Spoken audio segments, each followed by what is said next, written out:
창고 문을 열었을 때 먼지가 햇빛에 흩날렸습니다. 남편이 세상을 떠난 지 석 달째였습니다. 그의 짐을 정리해야 한다는 건 알았지만 손이 가지 않았습니다. 아니, 정확히는 정리할 이유를 찾지 못했습니다. 그는 평생 딱히 모으는 게 없는 사람이었으니까요. 공부도 몇 개 안 됐고 옷도 입던 것만 입었고 취미라고 할 만한 것도 없었습니다. 정리할 게 뭐가 있겠어 싶었습니다. 그런데 막상 창고 깊숙한 곳, 녹슨 공구함 뒤에서 작은 상자 하나를 발견했을 때 저는 그만 주저앉고 말았습니다. 낡은 구두 상자.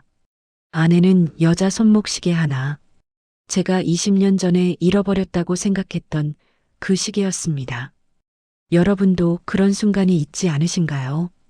평생 함께 살았다고 생각했던 사람에 대해 갑자기 나는 이 사람을 정말 알고 있었나 하는 의문이 드는 순간, 저는 그날 그 창고 바닥에서 57년을 살다 간 한 남자의 인생을 처음 마주했습니다. 그리고 깨달았습니다. 그는 단 한 번도 자기 이야기를 하지 않았다는 것을. 1970년 부산의 외곽에서 한 아이가 태어났습니다. 그의 아버지는 공장 노동자였고 어머니는 시장에서 좌판을 벌였습니다. 5남매 중 셋째. 형과 누나는 일찍 학교를 그만뒀고 그는 그나마 고등학교까지 마칠 수 있었습니다. 1988년 고등학교를 졸업한 그는 서울로 올라갔습니다. 당시 그의 호주머니엔 3만 원이 전부였습니다. 공사판에서 막노동을 시작했습니다. 하루 품삯이 12,000원. 한 달이면 30만 원 정도 모을 수 있었습니다. 그는 그 돈으로 고시원 방 하나를 얻었습니다. 2평? 창문도 제대로 없는 반지하였습니다. 그래도 그는 꿈이 있었습니다. 나만의 차 한 대. 그거면 됐어. 90년대 초반 그는 22살이었습니다. 아직 젊었고 건강했고 뭐든 할 수 있을 것 같았습니다. 공사장에서 용접 기술을 배웠고 기능공 자격증도 땄습니다. 월급이 50만 원대로 올랐습니다. 그는 매달 30만 원씩 모았습니다. 그리고 그해 여름 그는 한 여자를 만났습니다. 같은 공사장 식당에서 일하던 21살 여자였습니다. 그는 매일 점심시간에 그 식당에 갔고 그녀는 매일 그에게 밥을 퍼주었습니다. 몇 마디 나누지 않았지만 그는 알 수 있었습니다. 자기도 그녀를 좋아하고 그녀도 자기를 좋아한다는 것을. 석 달 만에 고백했습니다. 그녀는 그렇게 대답했습니다. 오빠, 나 기다릴게. 1993년 봄, 그는 25이었습니다. 그녀와 결혼하기 위해 그는 더 악착같이 일했습니다. 새벽 5시에 일어나 밤 11시에 잠들었습니다. 주말도 없었습니다. 그렇게 2년을 모아 1,000만 원을 만들었습니다. 전세금으로는 부족했지만 그는 이제 청첩장을 돌릴 수 있다고 생각했습니다.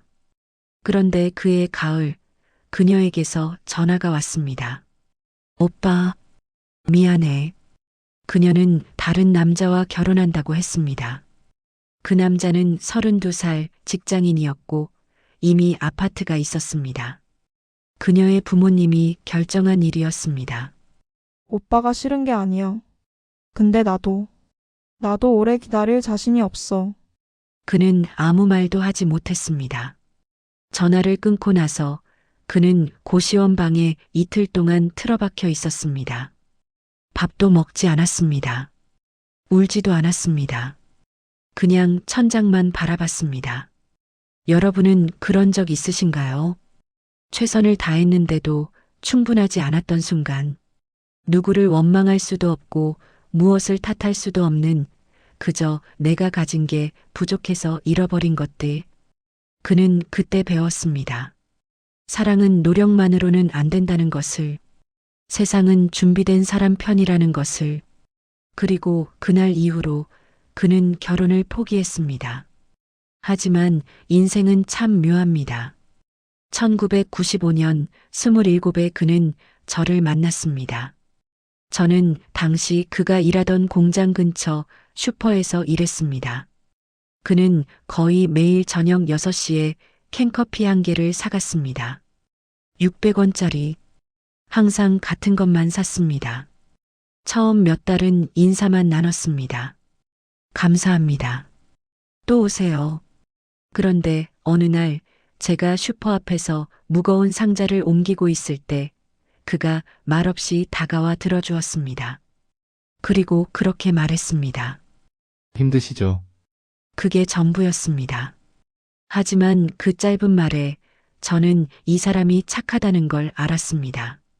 6개월 뒤 그가 편지를 전하러 왔을 때, 아니, 편지도 아니었습니다.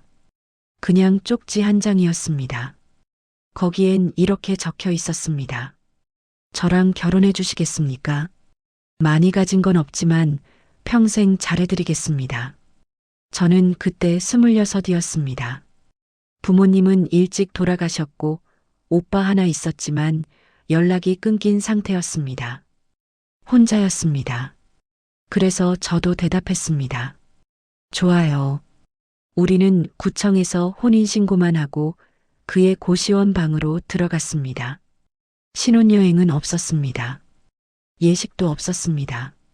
하지만 그날 밤 그는 저에게 작은 상자를 건넸습니다. 이거 여자 손목시계였습니다. 은색 테두리에 흰색 다이얼. 백화점에서 10만 원쯤 하는 시계였습니다. 그는 말했습니다. 반지는 나중에 사드릴게요. 지금은 이것밖에. 저는 그 시계를 차고 그렇게 말했습니다. 이거면 충분해요. 그리고 저는 그 시계를 15년 동안 찼습니다. 하지만 결혼 생활은 쉽지 않았습니다. 1997년 IMF가 터졌습니다. 그가 다니던 공장이 문을 닫았습니다. 실업급여도 없었습니다. 그는 석 달 동안 일자리를 찾아 헤맸습니다. 우리는 매일 라면으로 끼니를 때웠습니다. 한 봉지에 300원 하던 시절이었습니다. 그해 겨울 저는 임신했습니다. 그는 더 절박해졌습니다. 택배 상하차, 대리운전, 공사장 잡부 할 수 있는 건 다 했습니다. 하루에 4시간 자고 20시간 일했습니다. 어느 날 밤 그가 집에 돌아왔을 때 저는 그의 손을 보고 깜짝 놀랐습니다. 손바닥이 온통 굳은 살과 상처투성이었습니다. 저는 물었습니다. 왜 이렇게 됐어요?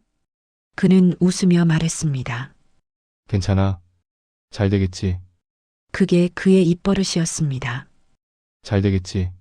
무슨 일이 있어도 그는 항상 그렇게 말했습니다. 저는 그 말이 낙관적인 줄 알았습니다. 하지만 지금 생각해보면 그건 낙관이 아니라 체념이었습니다.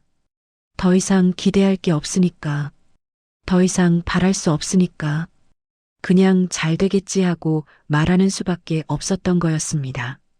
1998년 봄 딸이 태어났습니다. 병원비가 100만 원이었습니다. 그는 3개월치 월급을 한 번에 쓴 셈이었습니다.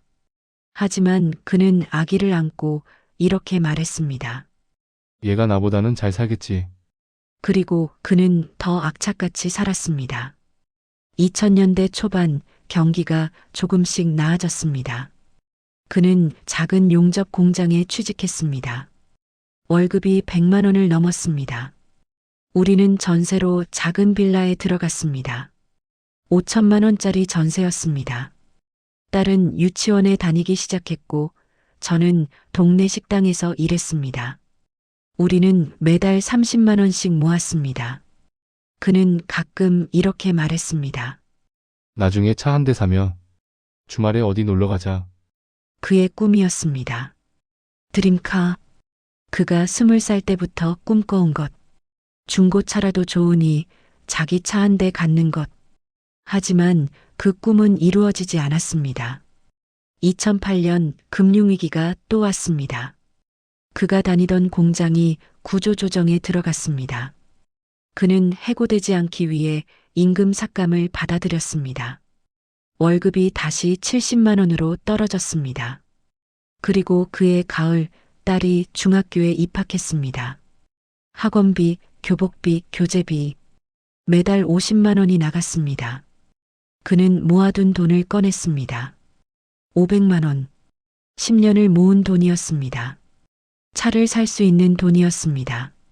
하지만 그는 그 돈으로 딸의 학원비를 냈습니다.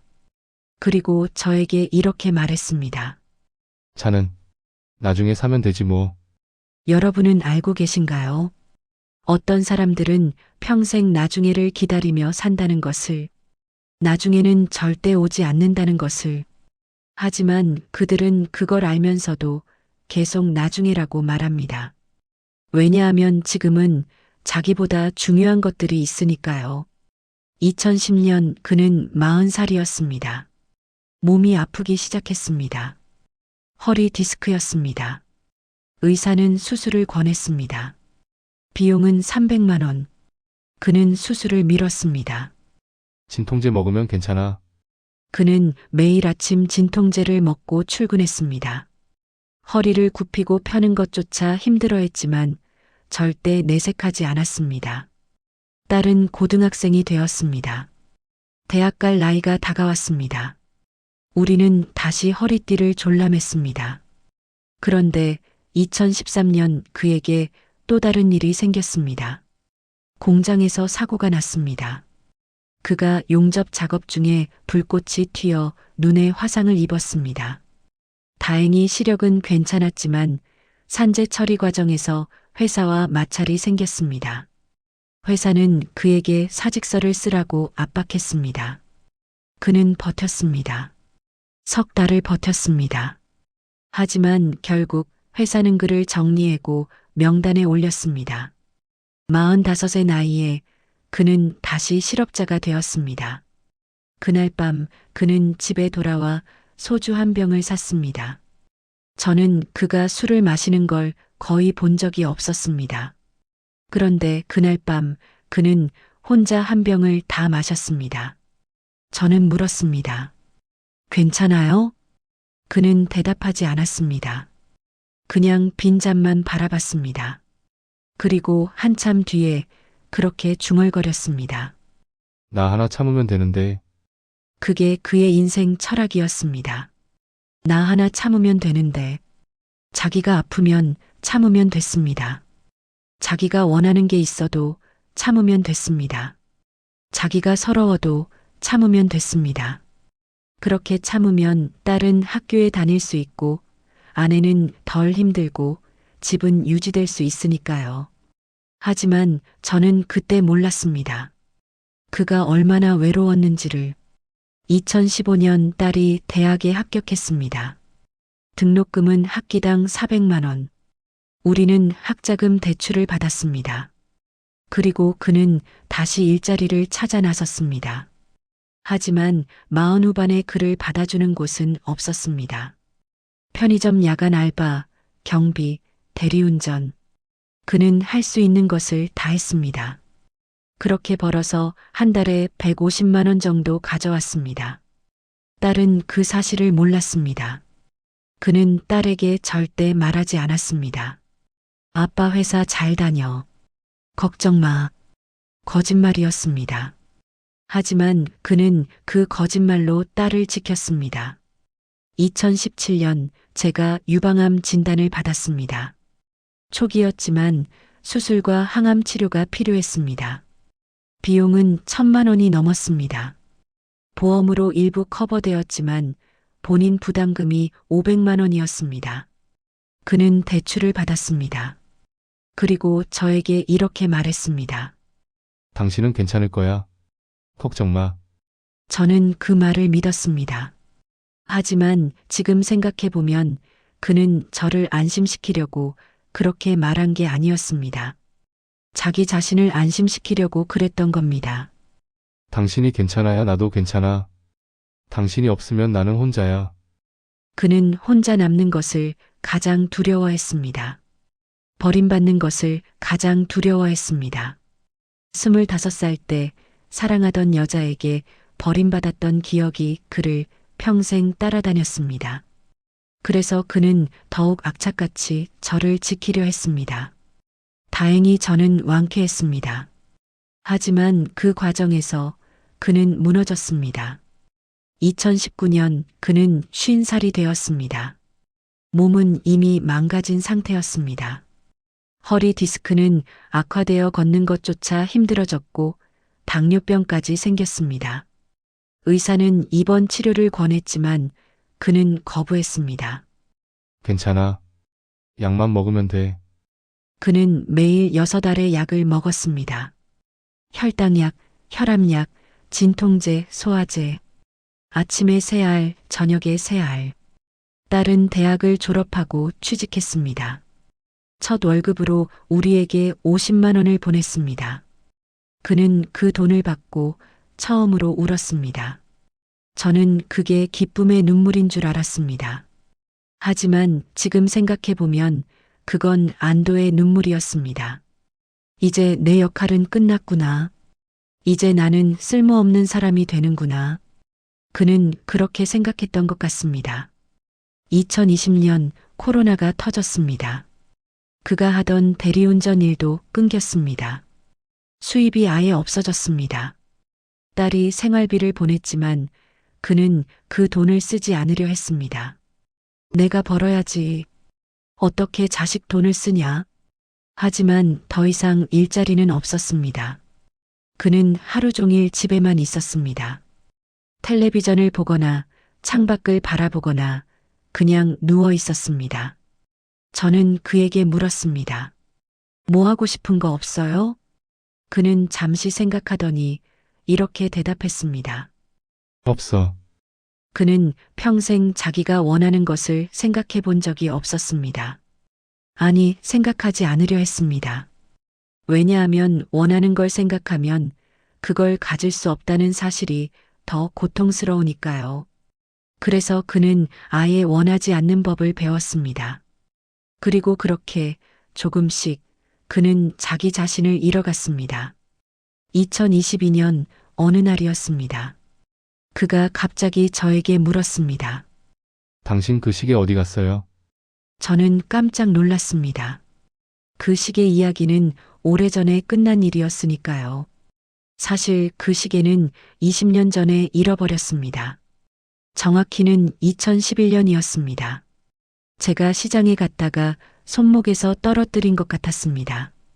집에 돌아와 보니 없었습니다. 저는 그때 남편에게 말하지 않았습니다. 미안해서였습니다. 그가 처음으로 사준 선물이었으니까요.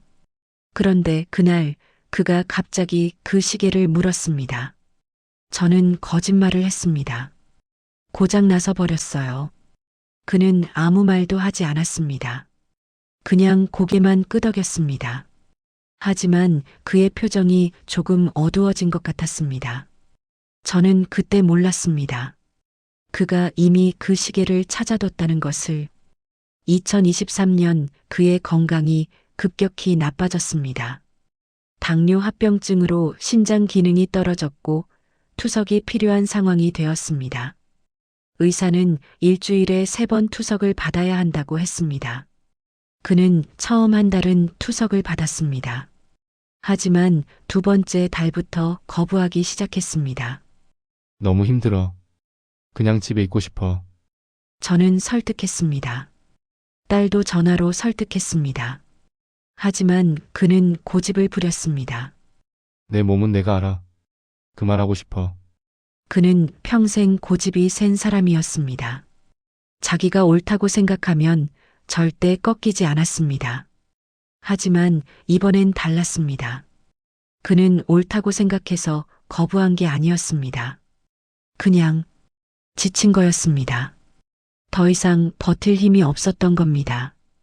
여러분은 알고 계신가요? 어떤 사람들은 죽기 전에 이미 삶을 포기한다는 것을, 몸은 아직 살아있지만 마음은 이미 떠난다는 것을. 그는 그렇게 조금씩 우리 곁을 떠나가고 있었습니다. 2024년 가을, 그는 병원에 입원했습니다. 의식은 있었지만 거의 말을 하지 않았습니다. 저와 딸이 매일 병문안을 갔지만 그는 그냥 천장만 바라봤습니다. 어느 날 딸이 그에게 물었습니다. 아빠 하고 싶은 거 있어요? 그는 한참을 침묵하다가 작은 목소리로 말했습니다. 차, 한 대 타보고 싶었는데. 딸은 그 말을 듣고 울음을 터뜨렸습니다. 왜 진작 말 안 했어요? 제가 사드렸을 텐데. 그는 고개를 저었습니다. 괜찮아. 나는 괜찮아. 그게 그의 마지막 말이었습니다. 이틀 뒤 그는 잠든 듯이 세상을 떠났습니다. 오전 6시 햇빛이 막 들기 시작하던 시각이었습니다. 그리고 석 달이 지난 어느 날 저는 창고에서 그 상자를 발견했습니다. 낡은 구두 상자. 안에는 여자 손목시계 하나. 제가 20년 전에 잃어버렸다고 생각했던 바로 그 시계였습니다. 은색 테두리에 흰색 다이얼. 뒷면에는 작은 글씨로 이렇게 새겨져 있었습니다. 1996. 첫 선물. 그는 알고 있었습니다. 제가 그 시계를 잃어버렸다는 것을. 그리고 그는 찾아냈습니다. 어떻게 찾았는지는 모르겠습니다. 아마 제가 잃어버린 그날 시장 전체를 뒤졌을 겁니다. 중고 시계방도 다 찾아갔을 겁니다. 그리고 결국 찾았을 겁니다. 그는 그 시계를 수리했습니다. 배터리도 갈았습니다. 그리고 조심스럽게 닦아서 상자에 넣어뒀습니다. 왜 저에게 돌려주지 않았을까요? 상자 안에는 작은 메모지 하나가 더 들어 있었습니다. 미안합니다. 더 좋은 걸 사드리지 못해서. 이거라도 고쳐뒀습니다. 나중에 드리려고 했는데 나중에 이렇게 안 올 줄 몰랐습니다. 저는 그 메모를 읽고 한참을 울었습니다. 그는 평생 자기가 부족하다고 생각했습니다. 더 많이 벌지 못해서, 더 좋은 것을 사주지 못해서, 더 나은 남편이 되지 못해서, 그래서 그 낡은 시계를 돌려주는 것조차 미안했던 겁니다. 이것밖에 못 줘서 미안해. 그게 그의 마음이었습니다. 하지만 저는 이제 알았습니다. 그가 저를 얼마나 사랑했는지를, 그가 얼마나 외로웠는지를, 그리고 그가 평생 얼마나 자기 자신을 희생하며 살았는지를. 여러분도 그런 사람 아시지 않나요? 평생 자기 이야기는 하지 않고 그저 묵묵히 가족을 위해 살다 간 사람.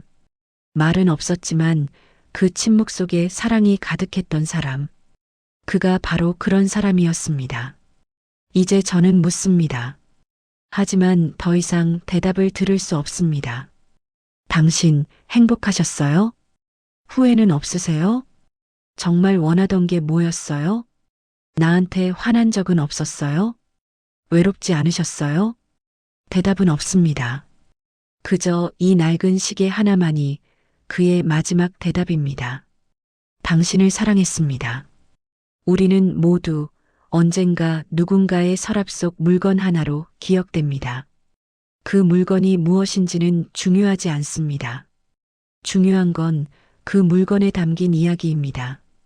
그 사람이 어떻게 살았고 무엇을 지키려 했고 결국 무엇을 남겼는가. 그는 차 한 대 갖지 못했습니다. 집 한 채 사지 못했습니다. 큰 돈 한 번 만져보지 못했습니다. 하지만 그는 남겼습니다. 사랑하는 아내, 잘 자란 딸, 그리고 이 작은 시계 하나. 그것으로 충분합니다. 어쩌면 인생은 얼마나 많이 가졌느냐가 아니라 얼마나 많이 지켰느냐로 기억되는 것인지도 모릅니다. 그는 평생 자기보다 중요한 것들을 지켰습니다. 그리고 그게 그의 사랑이었습니다. 여러분도 한번 생각해 보시길 바랍니다. 지금 내 곁에 있는 사람이 어떤 침묵 속에서 살고 있는지를, 그 사람이 말하지 않는 이야기가 무엇인지를, 그리고 나는 그 사람에게 어떤 사람으로 기억될 것인지를. 저는 오늘도 그 시계를 봅니다. 바늘은 멈췄지만 저에겐 여전히 시간을 알려줍니다. 사랑은 크고 화려한 말이 아니라 작고 낡은 물건 하나에 담긴다는 것을, 그리고 어떤 사람들은 평생 한마디도 하지 않았지만 그 침묵이 가장 큰 사랑이었다는 것을. 고맙습니다, 여보.